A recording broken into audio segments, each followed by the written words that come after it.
बाप्पासाठी घरात रोज काही ना काही गोड पदार्थ बनत असतात। बाप्पाच्या नैवेद्यासाठी विविध पदार्थांची रेलचेल असते। शेफ यशोधनने बाप्पाच्या नैवेद्यासाठी काय पदार्थ केलाय पाहूयात।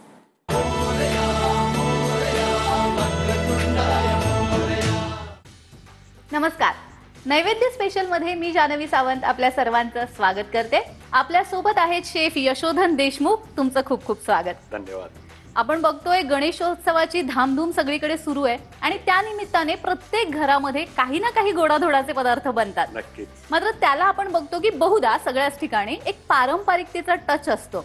पण आत्ताची जी यंग पिढी आहे, जे यंग जनरेशन आहे, त्यांना असा आधुनिक टच असलेला एखादा पदार्थ निश्चितच आवडेल। तर असा काही पदार्थ तुम्ही बनवाल का? नक्कीच आपण ट्राय करून बघूया। मला असं वाटतं की पंचामृत हे खूप वर्सिटाईल आहे।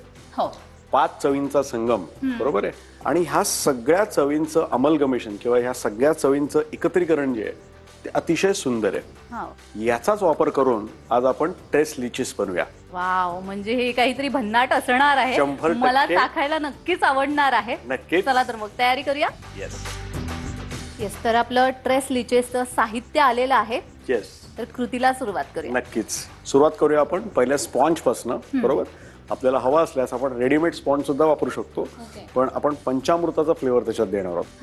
त्याच्यासाठी साधारणपणे 1 वाटी रवा घेतोय आपण इथे। या 1 वाटी रव्यामध्ये आपल्याला सर्वप्रथम दही घालायचंय। तो 1 वाटी रव्याला साधारणपणे 1 वाटी दही। त्याचबरोबर याच्यामध्ये आपण थोडंसं मध घालणार आहोत, जो आपला पंचामृताचा एक अविभाज्य घटक आहे। मध, त्यानंतर सर्वप्रथम आता आपण एक हलकं विस्क करून घेऊया।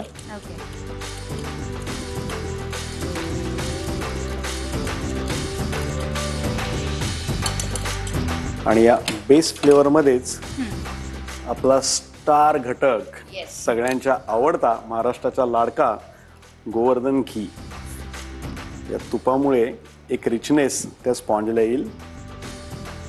तर यात आपण घालतोय गोवर्धन तूप, जे गाईच्या शुद्ध दुधापासून बनलेलं आहे।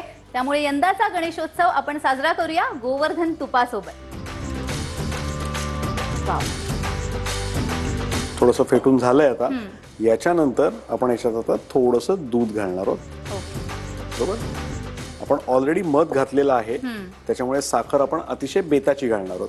तो साधारणपणे 1-2 चमचे साखर पुरेशी आहे, 2 ते 2.5 चमचे मॅक्स।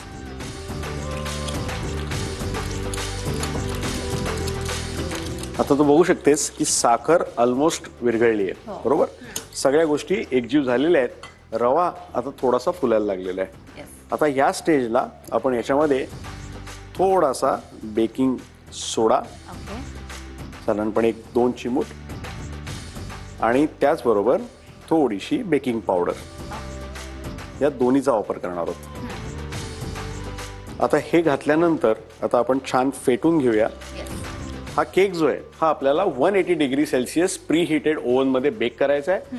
जर आपल्याकडे ओव्हन नसेल तर काही हरकत नाहीये, कुकरमध्ये किंवा पॅनमध्ये हा केक आपल्याला सहज बेक करता येईल। डब्यामध्ये किंवा एखाद्या मोल्डमध्ये हे बॅटर घेऊन आपल्याला गॅसवरती मंद आचेवर साधारणपणे 35 ते 40 मिनिटं आपल्याला कुकरची शिट्टी काढून किंवा मग कढईत घेऊन मोल्ड ठेवून त्याच्यावरती झाकण लावून आपल्याला साधारणपणे 35 ते 40 मिनिटं बेक करायचं। म्हणजे जसं आपण रेग्युलर नॉर्मल केक करतो त्याच पद्धतीने, फक्त फ्लेवर जे दिलेत आपण याच्यात ते पंचामृताचे आहेत। आता तू बघू शकतेस, ज्या क्षणी मी बेकिंग सोडा याच्यात घातला, बॅटर किती हलकं झालं बघ। कन्सिस्टन्सी अतिशय सुंदर, याची फ्लोईंग कन्सिस्टन्सी झालेली आहे, बरोबर। या स्टेजला आपण एक मोल्ड घेणार आहोत। मोल्डमध्ये थोडंसं गोवर्धन तूप ग्रीस करून घ्यायचंय, आणि ग्रीस केलेल्या मोल्डमध्ये हे जे बॅटर तयार केलंय आपण, हे बॅटर पोर करणार आहोत।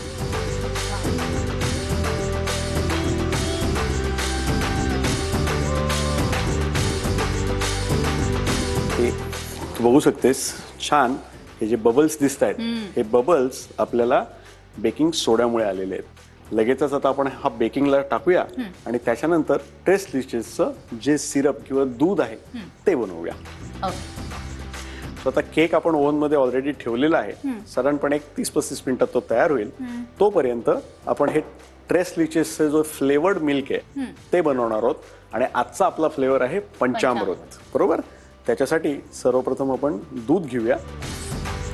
साधारणपणे 1 कप दूध. त्याचबरोबर त्याच्यामध्ये आपण थोडासा फ्लेवर एन्हान्सर म्हणून कंडेन्स मिल्कचा वापर करणार आहोत. ओके. अतिशय मर्यादित कंडेन्स मिल्क. साधारणपणे 1-2 चमचे. त्याच्यानंतर मध. अजून मधाचा गोडवा आहे. खूप फ्लेवर एन्हान्सर आहे. ह्याच्यात मी साखर वापरणार नाहीये. ओके. बरोबर. म्हणूनच आपण कंडेन्स मिल्क वापरलंय. आणि याला थोडा दाटपणा देण्यासाठी आपण याच्यामध्ये थोडंसं क्रीम घालूया.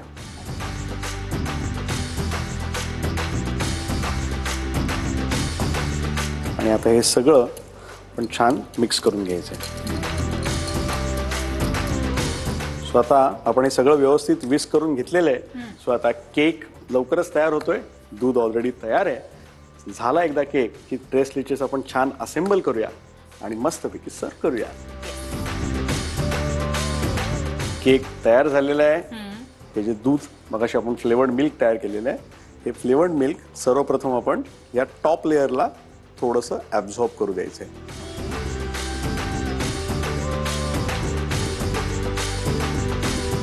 आणि त्याचबरोबर याच्यावर थोडंसं dry fruits, pistachio, just for decoration purpose.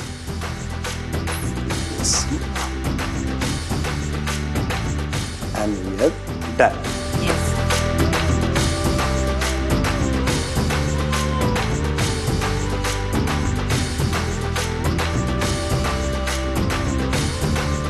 आपण पारंपरिकतेला एक आधुनिक टच दिलेला आहे. त्यामुळे आताच्या यंगस्टरना हे नक्कीच आवडणार आहे. चव पारंपरिकच आहे. फक्त त्याचं व्हर्जन आधुनिक आहे. अगदीच.